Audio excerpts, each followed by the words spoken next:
अस्सलामुअलैकुम दोस्तों, जैसा कि हमने पिछले लेक्चर्स में वेरिएबल्स पढ़ लिए, उनकी डाटा टाइप्स पढ़ ली और सीख लिया कि कमेंट्स कैसे लगाते हैं और ऑपरेटर्स कौन कौन से होते हैं।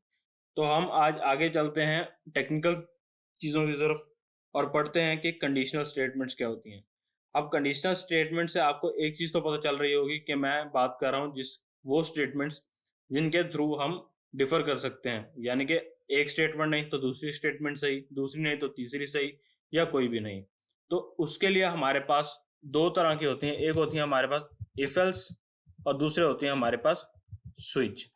तो आज हम पढ़ने जा रहे हैं इफ एल्स के बारे में। ठीक है, तो हम क्या करते हैं, सबसे पहले एक वेरिएबल ले लेते हैं, ए सपोज कर लें। ठीक है, उसको मैं असाइन करवा देता हूँ वैल्यू 10 की। उसके बाद मैं कह देता हूँ कि if A is greater than 10 या greater than equal to suppose कर लें। ठीक है, और उसके अंदर मैं कोई स्टेटमेंट प्रिंट करवाता हूँ। मैं कह देता हूँ इसको हेलो वर्ल्ड। ठीक है, अब ये देखें, जब हम इसको रन करेंगे तो क्या कहेगा वो।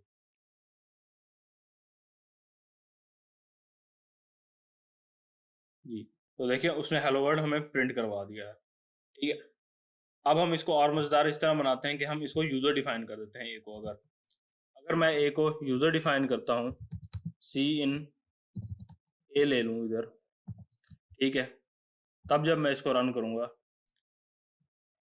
तो मेरे पास ब्लिंकर आ गया। ब्लिंकर यानी कि हमने ए की वैल्यू देनी है। सपोज मैं देता हूँ 5। 5 उसने कुछ प्रिंट नहीं करवाया, क्यों? क्योंकि वो 5 लेस था। अच्छा, अब इसका सिंटेक्स बेसिक इसी तरह होगा। जब आपने एक इफ लेना है, इफ के बाद आपने राउंड ब्रैकेट्स लगा के उसके अंदर कोई कंडीशन दे देनी है। जैसे कि मैंने यहाँ दी कि if A is greater than equal to 10, यानी कि अगर ए 10 या उससे ज़्यादा होगा, यानी 10 11 टिल इन्फिनिटी होगा, पॉजिटिव इन्फिनिटी होगा, तब वो स्टेटमेंट को प्रिंट कराएगा जो इफ की बॉडी के अंदर होंगी। ठीक है, इसी के साथ हम आगे बढ़ते हैं, पढ़ते हैं इफ एल्स क्या होता है। ठीक है, अब इफ के बाद जब हम एल्स लगा देते हैं, ठीक है, एल्स के साथ हम कंडीशन नहीं देते। ठीक है, एल्स क्या करेगा, एल्स के अंदर हम वो कमांड्स लिखते हैं कि अगर हमारी पहली वाली कमांड नहीं होती तो दूसरी वाली हो जाए।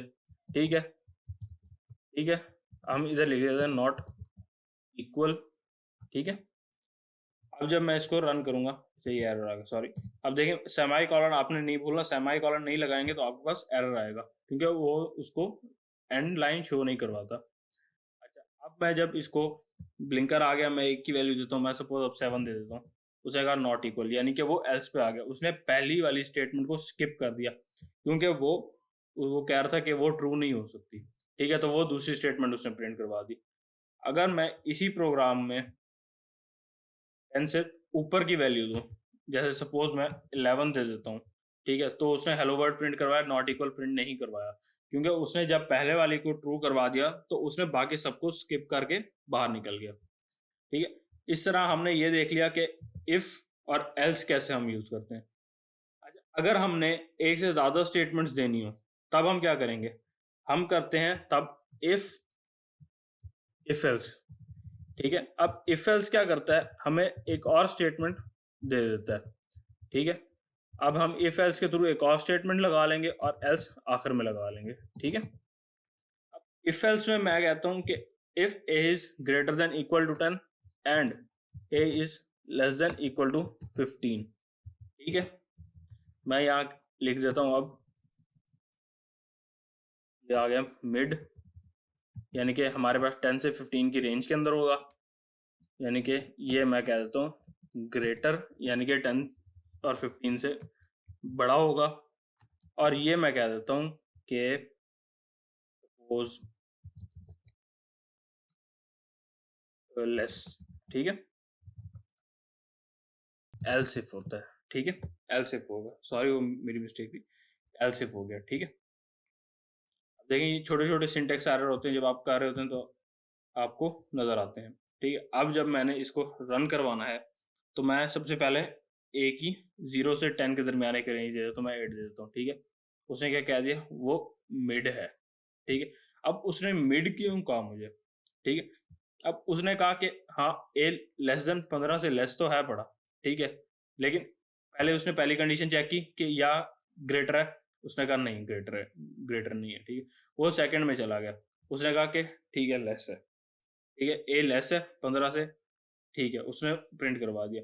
अच्छा, अब दूसरी कंडीशन में जब हो गया कि अब जैसे उसने दूसरी कंडीशन ट्रू की, उसने बाकी सारी एग्जिट कर दी, यानी कि वो एल्स पे गया ही नहीं। अब मैं कहता हूँ कि ये प्रॉपर जैसे डिस्क्राइब हुआ है उस तरह चले।